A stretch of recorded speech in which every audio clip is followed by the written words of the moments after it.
Good morning, Baltimore! Sorry, I just saw Hairspray with the kids. By the way, random tangent, squirrel moment before we get into the podcast. Hairspray, I'm not really big into musicals, but that movie, for some reason, is good. It has John Travolta is Edna Turnblad, and the way she...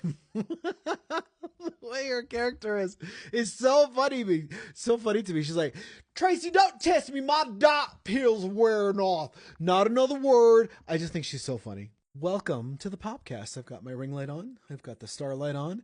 And I've got Bobbert the Buck right there. Shout out to him. So let's get into the podcast, shall we? We'll start this one with Mr. Clean. Mr. Clean, Mr. Clean. I've always known him as the bald man who cleaned up messes when I was a kid. That's how the 90s were for me. But there's been like a reinvention of him, I should say a reincarnation of him. And he's a lot sexier to a lot of people. He's got still the bald head, but he's like more fit, more toned, wears a lot of tight shirts. He happens to be in all white. I don't know why, because if you're cleaning stuff, that's the worst thing you can do. But maybe that's what they want from Mr. Clean, to show that white will stay white and stays clean. Anyway, I digress. Drew Barrymore says she does not find Mr. Clean sexy. She says, quote, "It's like he's pumped and ready for action, and I feel uncomfortable when I see him because he's so sexual." Drew, what's going on with you? Ooh, kind of a morbid story with this one. So, a judge ruled that pictures and video of Gene and Betsy Hackman's bodies cannot be released to the public. My question is who's asking for that? I've seen some celebrity photos post-mortem, and they are disturbing to me. Actually, I was on Facebook yesterday, and for some reason, some pop group that I follow, put Michael Jackson in his casket. He was like in a solid gold casket, and it just was disturbing to see to me. I don't like seeing dead bodies. That seems weird to me. But among those opposing the release was 95-year-old Gene's mother-in-law. So once again, I don't understand what the fascination is with death. And can we just talk about that for a second? Because I think wakes to me are a complete travesty of how to deal with death and how to grieve. And you can feel free to weigh in the comments. But for me, seeing my loved one who was just alive a few days ago, all done up, and in their pretty outfit or handsome outfit, whatever it is that they're buried with, in a casket laying down just lifeless, there's just something creepy for me. Now, I will say, when I did my radio show, there was a lot of options for alternative things to burial. So one of them is being I was going to say marinated. Buried in a mushroom pod, which gets buried into the earth and creates like a patch of mushrooms. Luke Perry was one of the celebrities that opted for that. I think that's beautiful because he's giving back to the earth. His body will be. There's also, I'm totally down for this one. There's a process where you can actually get cremated, and then they ship your ashes into space. Totally love that idea. I've always wanted to go to space, and how cool to become space dust. But the third one is really, really what I'm rooting for, but I think it's like thousands of dollars to do it. It's to be mummified, and you have your own tomb that's made in your likeness, kind of like King Tut. And I don't know if you know anything about me. I love monster movies. I love horror movies. I love The Wolfman, but I also love The Mummy. So to be able to be a mummy, and, if there's some ancient curse that brings me back and I come to wreak havoc on my enemies, why not? Don't know if you remember this story, but I told you there was a Coyote versus Acme movie. I don't know who would want to watch this, but Warner Brothers shelved the project. It wasn't going to be released, and all these people were like, no, release it. We want to see it. I don't know who those people are, all 1,000 of them who signed the digital online petition. But Warner Brothers has sold Coyote versus Acme to a company called Ketchup Entertainment, so it'll be hitting theaters after all.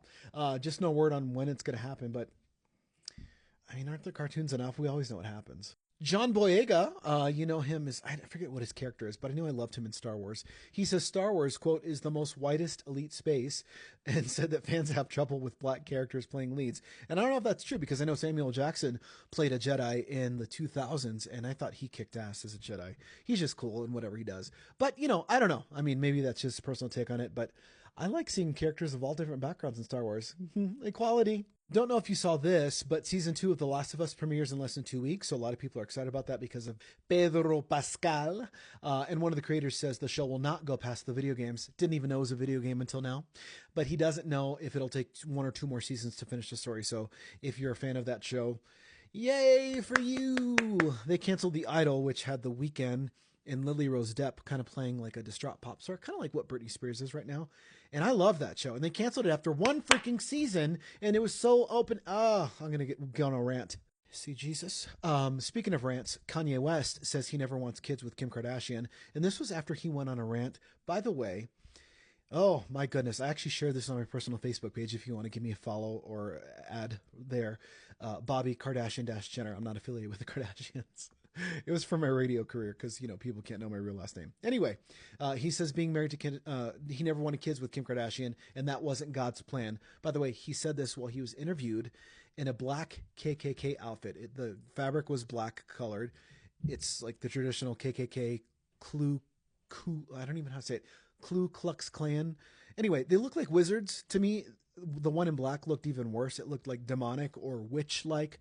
So I don't know what the heck is going on with him, but I have my personal feelings on Kanye West. I know he's saying a lot of controversial things that are super out there and weird and horrible, but I think homeboy's in capacity to like hurt himself or do something crazy. So he needs to be in the hospital and under sedation or some sort of medication that will help him because he's off his rocker.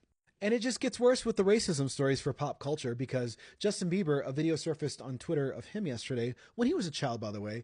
And I'm not saying that kind of, forgives what he said, but he was basically singing the N-word for one of his songs, One Less Lonely Girl. But he said, one less lonely girl, one less lonely N-word.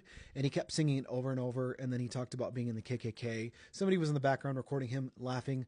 It looked like he was doing interviews for a press junket. So I don't know why he was doing this. And a lot of people are like, Justin Bieber's canceled. And I'm like, I don't know what the heck to think anymore. I just will say this. When you do something on the internet, it lives on there forever. So just be careful what you say.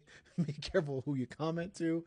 And be careful who's watching and clocking you because there's a lot of people watching you out there that are willing to throw you under the bus.